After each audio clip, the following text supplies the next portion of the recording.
Lalu bagaimana sebenarnya kasus penculikan dan penyiksaan WNI di Malaysia ini bisa terjadi? Kita tanyakan kepada pengacara korban, ada Pak Said Firhat Assegaf. Selamat sore. Sore. Ya, Pak Said, sebenarnya Ya. bagaimana kondisi korban FF saat ini? Alhamdulillah kondisi korban saat ini sudah membaik, ditambah lagi sudah berkumpul sama keluarga, jumpa anak, keluarga, jadi kondisinya sudah semakin baik. Berarti Terutama sudah fisik. pulang ya, sudah tidak dirawat di rumah sakit? Sudah tidak dirawat rumah sakit. Dirawat di rumah sakit waktu masih di Penang. Baik, ini Pak Said, bagaimana ceritanya korban ini bisa sampai diculik lalu disekap di Malaysia? Ceritanya awal memang semua berawal dari hutang piutang dari pihak suami. Namun hutang itu waktu 2 tahun yang lalu, masa pandemi, singkat cerita sang istri memang bekerja sering sebagai jasa titip, bawa barang dari Indonesia ke Malaysia, pesanan dari Indonesia, dari Malaysia bawa ke Indonesia, seperti itu.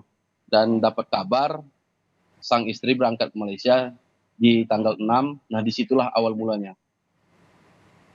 Berarti yang punya utang ini adalah suaminya. Suaminya ketika kejadian terjadi berada di Malaysia atau di Indonesia?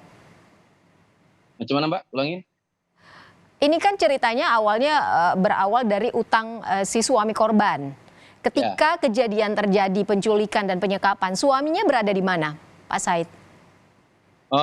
Terjadi penculikan dan penyekapan, suami berada di Kabupaten Langkat, tepatnya di Kecamatan Tanjung Pura, di rumah. Sebenarnya suami sudah juga berpesan kepada sang istri, jangan dulu berangkat, karena masih ada terkait utang piutang kan. Namun istri dengan kendala ekonomi, ya juga tetap berangkat menuju Penang. Dan diikutin dan diculik itu di daerah Penang. Sampai suaminya bisa berpesan kepada sang istri ketika akan berangkat ke Malaysia. Apakah sebelumnya, sebelum hari keberangkatan, sudah ada ancaman-ancaman kepada kepada sepasang suami istri ini?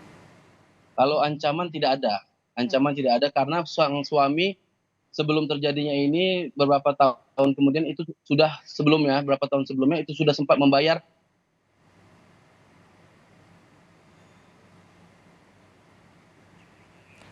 Pak Said? Ah, Baik, bisa diulang kembali tadi suara Pak Said sempat hilang sebentar. Ancaman sebelumnya belum ada karena memang sang suami sudah sempat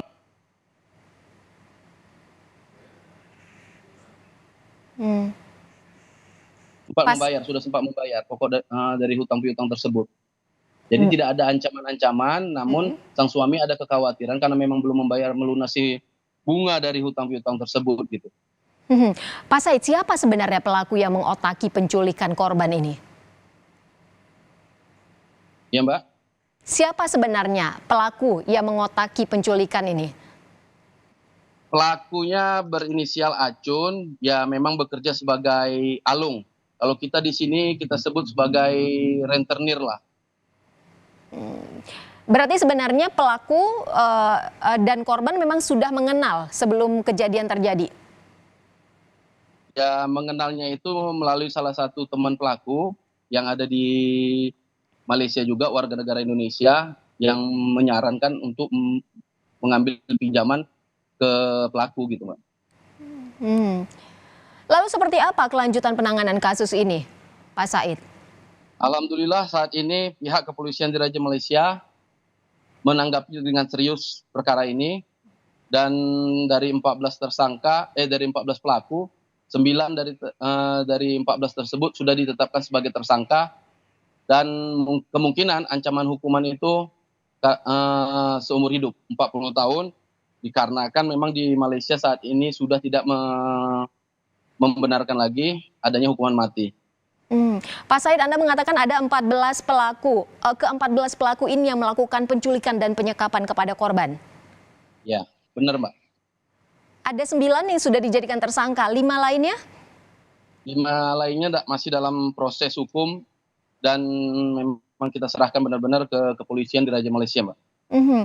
Ini kan untuk kasus penculikan dan penganiayaan. Kalau untuk kasus utang piutangnya apa yang disampaikan oleh suami korban, Pak Said? Kalau untuk hutang piutang, berdasarkan hutang piutang hanya Rp53.000, itu berkisaran 150 juta. Pokoknya sudah dibayar 170 juta, dan bahkan sewaktu penyiksaan itu berlangsung, pihak keluarga sudah sempat memberikan tebusan sebesar 178 juta, namun penyiksaan tersebut tetap juga dilakukan dan tidak juga dibebaskan. Sang istri tadi tidak juga dibebaskan gitu, Mbak. Mhm. Baik, berarti sudah ditangani polisi, berarti kasus ini sudah selesai ya antara korban dan pelaku? Kasus antara korban dan pelaku namanya proses hukum, Mbak, belum selesai. Mhm. Cuma saja ini kami dari pihak kuasa hukum bersama KBRI memohon untuk kepulangan korban dulu, dikarenakan supaya pemulihan psikisnya, Mbak, ya. Mhm.